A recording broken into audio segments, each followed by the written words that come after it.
All right, so you ready to really get into something today? Yeah, sounds good. Today, we're going to be diving into morality and violence. Oh, It's a deep dive inspired by this YouTube video I saw recently featuring Dr. James Gilligan. Have you ever heard of I him? have. Yeah, he's like a big name in violence research. Yeah, he's a psychiatrist, Hmm. and he's spent his career working with um, really violent offenders, like in prisons and psychiatric hospitals. So, Right. like, he knows his stuff, right? Definitely an expert. Yeah. So in this video, he makes this really interesting point. He says that every murderer he's ever met truly believed they were acting morally. That's a pretty bold statement. I mean, how can someone who takes another person's life think they're acting morally? Right. Yeah, that's what I thought too.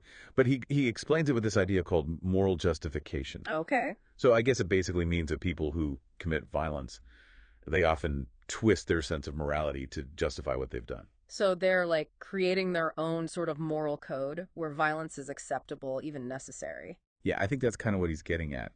They might convince themselves they're protecting someone or upholding some kind of principle, even if it seems completely distorted to everyone else. That's pretty scary, actually. Because, I mean, if they really believe they're doing the right thing. Then it's easier for them to do it, right? Yeah, exactly. And Dr. Gilligan, he actually points out that even in places like, correctional facilities or even, like psychiatric hospitals, the people who work there, like the professionals, sometimes they resort to just calling these violent individuals evil when they can't really understand their motivations. Oh, interesting. So they're kind of like giving up on trying to understand the why. Yeah, and Dr. Gilligan, he kind of sees that as a problem.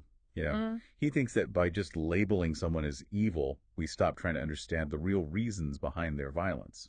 So instead of digging deeper into like their psychology, their background, the circumstances that might have led them to that point, we just sort of write them off as inherently bad. Right. And he says that this kind of thinking, it actually prevents us from finding real solutions to the problem of violence. Because if we don't understand why people become violent in the first place, how can we hope to stop it? Exactly. And, it's not just about the people who actually commit violence, right? He talks about how even like really educated folks, sometimes they have these strong moral beliefs about punishment, even if it doesn't actually deter crime. So even when the evidence shows that, like, harsher punishments don't actually reduce crime rates. People still want them because they feel like it's morally right, like the person deserves to be punished. Yeah, it goes back to that, like, old school eye for an eye kind of thinking. It makes people feel like justice has been served. But does it actually help anything? Right.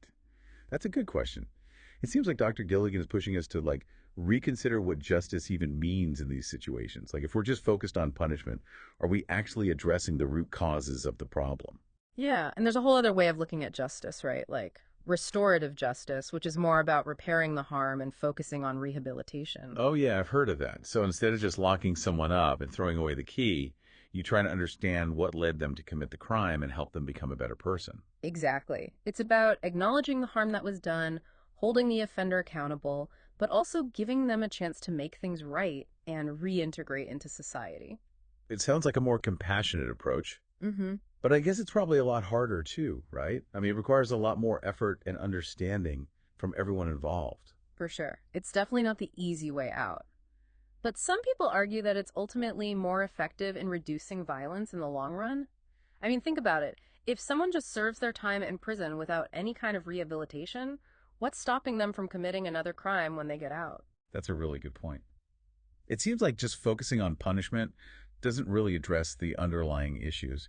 Okay, so we've talked about moral justification and how people can twist their sense of morality to justify violence. And we've talked about how focusing on punishment might not be the best way to address the problem, but where does morality itself fit into all of this? Well, this is where Dr. Gilligan gets really interesting. He actually argues that viewing violence as a moral issue can be part of the problem. Wait, hold on. How can morality be a problem? Isn't it supposed to be about, like, being a good person and doing the right thing? It is, but here's the thing. Morality can be subjective, right? What's considered right or wrong can vary from person to person, from culture to culture. Yeah, that's true. And Dr. Gilligan argues that when people become too rigid in their moral beliefs, especially when those beliefs are tied to strong emotions like anger or a sense of injustice. It can be dangerous. Exactly. It can create a situation where people feel justified in using violence to defend their beliefs or to punish those they see as wrongdoers. So, like, if someone is absolutely convinced that they are on the side of good, they might be willing to do anything, even commit violence to achieve their goals. That's the idea. They might feel like the ends justify the means, even if the means are violent. So it's not just about people twisting their morality to justify violence. It's also about how our very focus on morality as a solution can actually make the problem worse. Yeah. It's kind of a paradox. We want to believe that morality will guide us towards a more peaceful world, but sometimes it can have the opposite effect, especially when it's used to divide people into us versus them or good versus evil. So what's the alternative then? If focusing on morality is part of the problem, how should we be thinking about violence?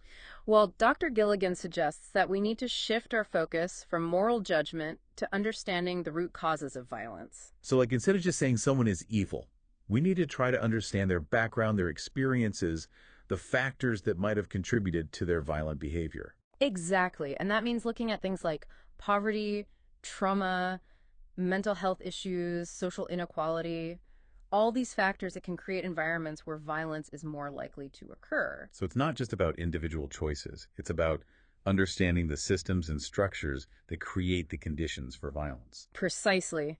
And this is where he uses this really powerful analogy. He compares violence to a public health crisis, like a disease. Interesting. Okay, I'm following you. So, like, instead of judging the people who are sick, we need to figure out what's causing the disease and how to prevent it from spreading.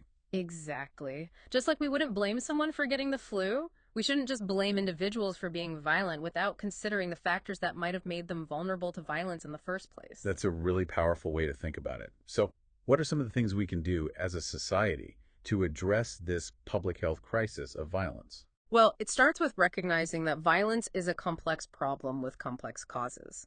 There's no one-size-fits-all solution. But some of the things that Dr. Gilligan and other experts suggest include addressing poverty and inequality, providing better access to mental health care, creating safer communities, and teaching people conflict resolution skills. So it's about creating a world where people feel safe, supported, and connected to their communities. Exactly. And where they have the tools and resources to deal with conflict in healthy, nonviolent ways. This whole idea of violence as a public health crisis, it's a real shift in perspective. It makes you think about things in a whole new light. Like, maybe instead of just focusing on punishment, we should be investing in prevention and rehabilitation. Right. It's about addressing the root causes of the problem, not just the symptoms. It's definitely a lot to think about. And, even though Dr. Gilligan's ideas are challenging, they offer a really valuable new way to understand the problem of violence. He makes you realize that it's not just about good versus evil, it's about understanding the human factors that contribute to violence. I think that's the key takeaway here. If we want to create a more peaceful world, we need to move beyond simplistic moral judgments and really grapple with the complexities of violence. Yeah. It's a tough conversation to have, but it's a necessary one. And honestly, it leaves me wondering, like, if morality itself can be part of the problem, what does that mean for how we approach violence? Like, are there ways to promote ethical behavior without falling into the trap of rigid moral codes that can lead to violence? That's the million-dollar question, isn't it? Yeah, it's definitely something worth pondering. Well, that's all the time we have for today's deep dive. Thanks for joining us on this thought-provoking journey. Thanks for having me. And remember, if you're looking for more food for thought, be sure to check out the original source material. We'll have links in the show notes. Until next time.